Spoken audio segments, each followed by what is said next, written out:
Hi ಸ್ನೇಹಿತರೆ, ಎಲ್ಲರಿಗೂ ನಮಸ್ಕಾರಗಳು. ತನು ಅಕಾಡೆಮಿ ಯೂಟ್ಯೂಬ್ ಚಾನಲ್ಗೆ ಸ್ವಾಗತ.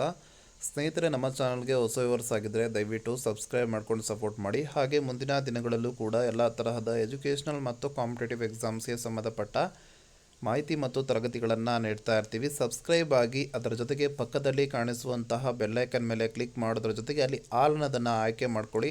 ಯಾಕಂತಂದರೆ ನಾವು ಹಾಕುವಂಥ ವಿಡಿಯೋಸ್ ನಿಮಗೆ ನೋಟಿಫಿಕೇಷನ್ ಮುಖಾಂತರ ತಲುಪುತ್ತೆ.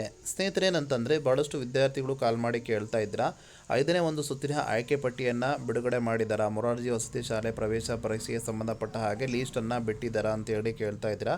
ಸ್ನೇಹಿತರೆ, ಇಲ್ಲ ಸ್ನೇಹಿತರೆ, ಬಿಟ್ಟಿಲ್ಲ. ನೀವು ಇಲ್ಲಿ ನೋಡ್ಬೋದು, 6/6/2025 ಅಂದರೆ ಜೂನ್ ತಿಂಗಳಲ್ಲಿ 4ನೇ ಒಂದು ಸುತ್ತಿನ ಸೀಟು ಹಂಚಿಕೆ ಪಟ್ಟಿಯನ್ನು ಬಿಡುಗಡೆ ಮಾಡಿದರು. ಅದು ನಿಮಗೆ 14/6/2025 ನಿಮಗೆ ಅಡ್ಮಿಷನ್ ಆಗಲಿಕ್ಕೆ ಅವಕಾಶವನ್ನು ಮಾಡಿಕೊಟ್ಟಿದ್ರು. ಇಲ್ಲಿ 5ನೇ ಒಂದು ಸುತ್ತಿನ ಆಯ್ಕೆ ಪಟ್ಟಿ ಸೀಟು ಹಂಚಿಕೆ ಪಟ್ಟಿ ಬಿಡುಗಡೆ ಮಾಡಿಲ್ಲ. ಆದರೆ ಈಗ ಯಾರಾದರೂ ವಿದ್ಯಾರ್ಥಿಗಳು ಬಿಟ್ಟು ಹೋದರೆ, ಲೀಸ್ಟ್ನಲ್ಲಿರುವಂತಹ ವಿದ್ಯಾರ್ಥಿಗಳು ಅಡ್ಮಿಷನ್ ಆಗದೆ ಹೋದರೆ, ಮತ್ತು ಮಧ್ಯೆ ಬಿಟ್ಟು ಹೋದರೆ, ಮತ್ತು ಸೀಟು ಉಳಿಕೆ ಆಗಿದ್ದರೆ ಏನು ಮಾಡ್ತಾರೆ ಅಂತಂದರೆ ಕಾಲ್ ಮಾಡಿ ಪೋಷಕರ ನಂಬರ್ ಏನು ಕೊಟ್ಟಿರ್ತೀರ ನೀವು ಅಪ್ಲಿಕೇಶನ್ ಹಾಕುವಾಗ, ಆ ನಂಬರ್ಗೆ ಕಾಲ್ ಮಾಡಿ ನಿಮ್ಮ ಮಗು ಈ ಸ್ಕೂಲ್ಗೆ ಆಯ್ಕೆ ಆಗಿದೆ ಅಂತ ಹೇಳಿದ್ದಾರೆ. ಭಾಳಷ್ಟು ವಿದ್ಯಾರ್ಥಿಗಳು ಕೂಡ ಬಂದಿದೆ, ಅಡ್ಮಿಷನನ್ನು ತೆಗೆದುಕೊಂಡಿದ್ದಾರೆ.